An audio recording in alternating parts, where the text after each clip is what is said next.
Fala pessoal, aqui quem fala é o engenheiro agrônomo André Fultman do canal Plantas Sem Mistério e do blog Orquídeas Sem Mistério.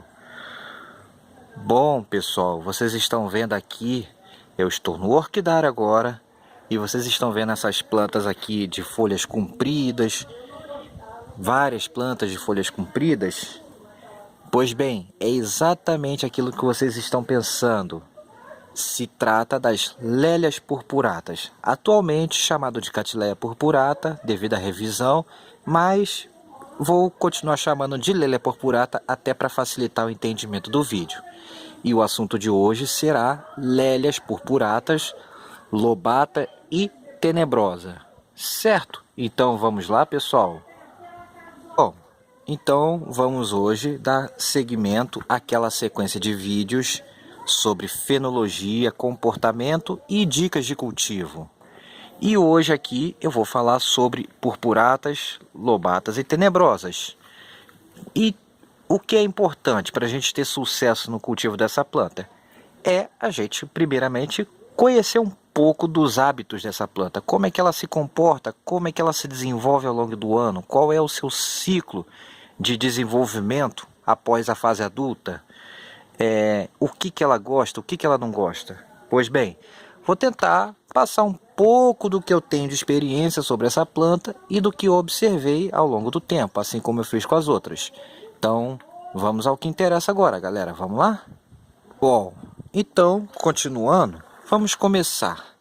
Para começar, Lélia purpurata, que é o foco principal, é uma planta da Serra do Mar, né? Uma planta que ocorre no sudeste e principalmente no sul. E é uma planta que é símbolo de Santa Catarina e ela não ocorre no estado do Paraná. Ela pula o estado do Paraná. E em Santa Catarina ela ocorre com abundância. E ela é a planta símbolo, tanto que os colecionadores do sul a veneram mesmo. E de fato é uma planta que merece toda essa pompa. É uma planta extremamente bonita. Vejam algumas fotos aí no vídeo que eu estarei colocando nesse momento. E curtam, pois essa planta merece toda a nossa atenção e todo o nosso carinho. Mas chega de vídeo, de fotos e vamos ao que interessa. Como é que essa planta se desenvolve ao longo do ano, galera? Bom, ela tem um desenvolvimento, digamos assim, que não é tão definida assim como algumas cattleyas que eu mostrei em vídeos anteriores. Então, ela é um pouquinho mais assim, digamos, indefinida, mas dá para a gente observar um certo comportamento, que é o seguinte, vamos lá. Primeiro, vamos começar com a primavera. A floração dessa planta ocorre geralmente na primavera, durante principalmente os meses de novembro e dezembro. As variedades mais escuras, como sanguínea, rubra, flâmea, tendem a florir mais para dezembro, mas isso não é 100%, pode ocorrer de florir em novembro também. E as outras variedades mais claras costumam florescer antes. E essa é uma planta que tem muita variedade, pessoal. Cada uma mais linda que a outra, vale a pena adquirir. Portanto, essa planta floresce, geralmente vamos botar novembro, é o grosso de sua floração. E ela tende a florescer geralmente de espata verde, ou seja, ela floresce com as espatas verdes. Pode eventualmente florescer de espata seca e muito raramente sem espata, mas o que predomina são espatas verdes, certo? Após a sua floração, que geralmente dura em torno de 15 dias, 2 semanas, 1 semana, 15 dias, às vezes um pouquinho mais, vem a sua fase de brotação, que geralmente é no verão. Final da primavera, verão, então ela inicia as suas brotações. Como vocês podem ver, aqui nós estamos no último dia de janeiro, e elas estão brotando. Várias das minhas purpuratas, como vocês podem ver aqui, estão brotando. Algumas ainda não, mas boa parte sim, outra ali já tem um brotinho e outras aqui também. E Durante essa brotação, que ocorre geralmente no verão, pode sair o enraizamento.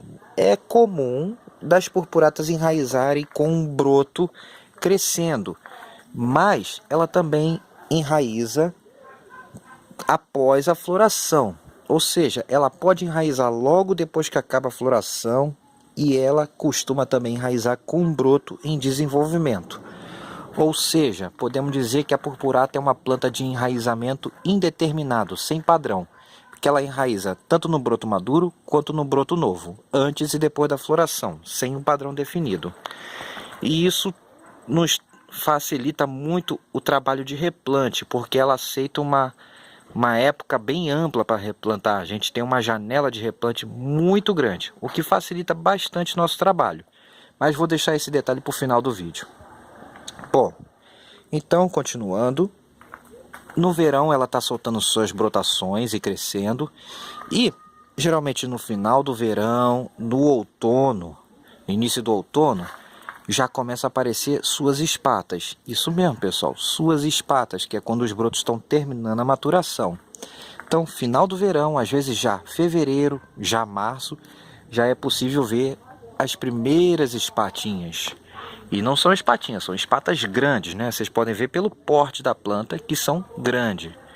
Então é normal, já no final do verão, no início do outono, aparecerem as primeiras espatas.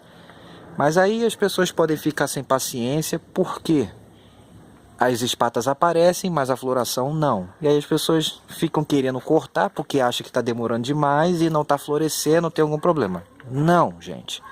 A purpurata emite a espata cedo, mas ela fica depois em dormência, essas espatas ficam um bom tempo dormente até a próxima primavera. Então, elas podem ficar mais de 6 meses espatadas, às vezes até 8 meses com suas espatas até vir a floração. E essa floração é em novembro, como eu falei, geralmente. Então, isso é normal. Não tire as espatas, não corte, porque vai demorar. A floração da purpurata demora. Ela emite a espata cedo, mas a floração em si é bem demorada. Demora, fica bastante tempo em dormência. E acontece uma outra coisa muito curiosa também, gente. No inverno, geralmente, é normal ocorrer mais um surto de brotação. Então não é raro a gente ver purpurata brotando no outono e brotando no inverno. E geralmente também vem espatas. E essas espatas, mesmo ficando menos tempo, também geralmente coincide a floração com aqueles brotos antigos que vieram do verão. Certo, galera? E é basicamente isso. Então a purpurata brota tanto no verão, quanto no outono, quanto no inverno. Mas o grosso da brotação, as principais são no verão e outono. Mas também costuma vir algumas mais atrasadinhas no inverno e geralmente espatada. E aí ela não para seu desenvolvimento. Às vezes ela fica um pouquinho mais parada por volta do final do inverno, tipo agosto, setembro. Aí ela daqui a pouco vem sua floração. Mas pode acontecer também dela enraizar nessa época. Ou seja, ela pode enraizar praticamente o ano inteiro. Mas o grosso do enraizamento também, gente, vem no verão e no outono. E isso nos dá uma pista da época mais adequada para replantar, que é exatamente no verão e no outono, podendo ser logo depois de sua floração, graças à sua facilidade de enraizamento, pessoal. Então, esse é basicamente o comportamento básico da purpurata. E aí depois isso se repete, esse ciclo. Certo, pessoal? Então, vamos continuar? Bom, então só para terminar as purpuratas, pessoal, aqui tem uma cápsula da floração antiga, que ocorreu em novembro. E essa cápsula de purpurata, em torno de 4 a 5 meses, ela completa seu desenvolvimento e amadurece. Só para